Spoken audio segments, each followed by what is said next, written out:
করব সপ্তম দিনে।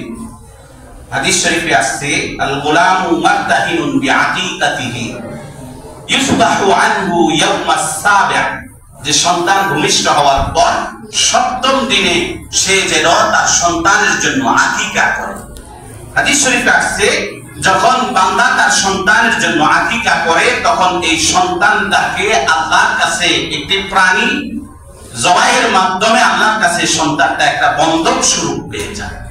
আপনি চিন্তা করেন, আল্লাহ যদি তাকে বন্ধক হিসেবে নিয়ে নেয়, আল্লাহ যদি আমার সন্তানকে তার দায়িত্বে নিয়ে নেয়, তার হেফাজতে নিয়ে নেয়, দুনিয়ার কেউ আর আমার সন্তানের ক্ষতি করতে পারবে না, দুনিয়ার কেউ আমার সন্তানের অকল্যাণ করতে পারবে না। কল্যাণের মালিক আল্লাহ, হেফাজতের মালিক আল্লাহ। আল্লাহ তার বান্দার জন্য কত কত কত আপন কোরআনুল কারীমের মধ্যে আসছে, লাহু মুআকিবাতুম মিন বাইনি ইয়াদাইহি ওয়া মিন খালফি। বান্দা যেন বিপদে না পড়ে, খাদে যেন না পড়ে যায়, আগুনে যেন না পড়ে, তার সামনে এবং পিছনে সর্বদা দুজন ফেরেশতা নিয়ে যেতে রাখে। আমরা অনেক সময় সামান্যর জন্য বেঁচে যাই, যে সামান্যর জন্য দুর্ঘটনা আমরা পড়ি না, সামান্যর জন্য খাদে পড়ি না, এটা আল্লাহ ফেরেশতার মাধ্যমে রক্ষা করে। আমার শক্তি নাই এই বিপদ থেকে বাঁচা। এজন্য আকিকা করা এটা সুন্নাহ, এটা সপ্তম দিনেই আমরা করার চেষ্টা করব ইনশাআল্লাহ। এটাকে অনুষ্ঠান বানানোর প্রয়োজন নাই। আকিকা এটাকে আমরা অনুষ্ঠান বানিয়ে ফেলছি। মুসলমানি করা এটাও শরীয়তের একটি সুন্নাহ, এটাকেও একটা অনুষ্ঠান বানিয়ে ফেলছি। এখন আকিকা করা হয়, কান বিতরণ করা হয়, দরিদ্রদেরকে সেখানে আমন্ত্রণ জানানো হয়।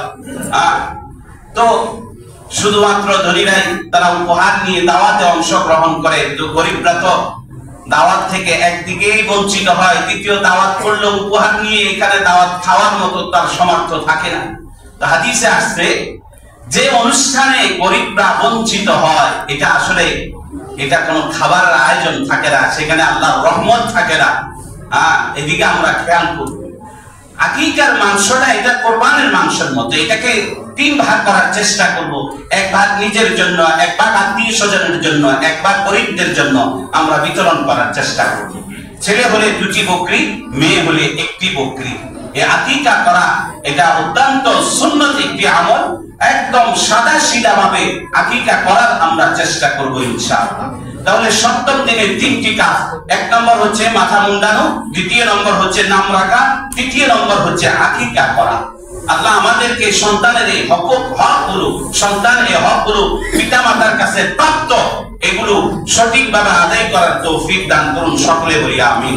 যখন 5 বছর 6 বছর হয় তখন সন্তানকে খতনা করা গুরুত্বপূর্ণ একটি কাজ। সময় অনেক কম, আমরা বিস্তারিত আলোচনা করতে পারতেছি না। এরপরে 5 বছর হলে সন্তানকে দিন শিখানো। দুনিয়া এটা অটোমেটিক শিখে যাবে, কিন্তু সন্তানকে দিন শেখানো অত্যন্ত গুরুত্বপূর্ণ কাজ। আপনি খেয়াল করেন, 5 বছর বয়স যখন একটা সন্তানের হয়, এই সন্তান তখনও অবুঝ, সে বুঝতে শিখে নেই। তাকে আপনি যেদিকে পথ দেখাবেন সে সেদিকেই পরিচালিত হবে। আপনি তাকে ক খ শেখার জন্য স্কুলে পাঠাবেন, সে সেদিকেই প্রদর্শিত হবে। আপনি আলিফ বা তা শেখার জন্য মাদ্রাসায় পাঠাবেন, সে সেখানেই শিখবে। পিতামাতা যেভাবে তাকে পথ প্রদর্শন করবে, সন্তান সেদিকে অগ্রসর হবে। এখন কোন দিকে পরিচালনা করবেন, এই দায়িত্ব কিন্তু আপনার। বর্তমান সময় মাদ্রাসাগুলোতে সিলেবাস এমন ভাবে তৈরি করছে তারা, যে সেখানে দিন দুনিয়া উভয়টা শিক্ষার সমন্বয়। যেমন আমাদের মাদ্রাসা নুরুল ইসলাম মাদ্রাসা, আমরা এখানে ক খ যেভাবে শিখাই, আলিফ বা তা সেভাবে আমরা শেখানোর চেষ্টা করি। ABCD সেভাবে কোনটাকে অবহেলিত করি না, তিনটাকে সমান গুরুত্বের সাথে সন্তানদেরকে একদিকে যেভাবে ধর্মীয় শিক্ষা শিক্ষিত করে বেড়ে তোলার চেষ্টা করি, একইভাবে দুনিয়ার প্রয়োজন হিসাবে জেনারেল শিক্ষাকেও সেভাবে শিখে তাদেরকে বড় করার চেষ্টা করি। তো এখানে যদি দুনিয়াও পাওয়া যায়, আখিরাতও পাওয়া যায়, আপনি কেন শুধু একদিকে দুনিয়ার দিকে অগ্রসর হবেন? স্কুলে পড়ে তো সে নামাজ রোজা শিখবে না, সে দ্বীন শরীয়ত শিখবে না, পিতামাতার খেদমত কিভাবে করতে হবে এই শিক্ষা সেখানে দেওয়া হবে না। এজন্য আপনাদের কাছে অনুরোধ থাকবে যে সঠিক সিদ্ধান্ত নেওয়ার চেষ্টা করবেন। সন্তানদেরকে প্রথম চেষ্টা করবেন। এরপরে দিন শিখার পরে মুকাম্মেল হওয়ার পরে আপনি যেদিকে অগ্রসর করেন তখন আর অসুবিধা থাকবে না।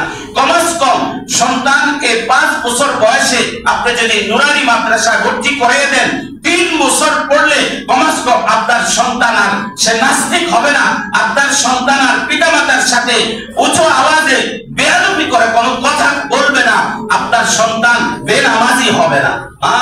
এজন্য আপনাদের কাছে অনুরোধ থাকবে কমস কম 3-4 বছর এই মাদ্রাসায় শিক্ষা দেওয়ার পরে এরপরে আপনারা যেদিকে নিয়ে যান, আপনারা নিয়ে যাবেন সন্তানদেরকে প্রাথমিক অবস্থায় দ্বীন শিক্ষা দেওয়ার জন্য, নামাজের, রোজা, হজের, যাকাতের ফরজ ইবাদতগুলো, মাসলা মাসাইল শিক্ষা দেওয়ার জন্য কমস কম 3-4 বছর তাদেরকে মাদ্রাসায় শিক্ষা দেওয়া, এটা আমাদের দায়িত্ব এবং কর্তব্য।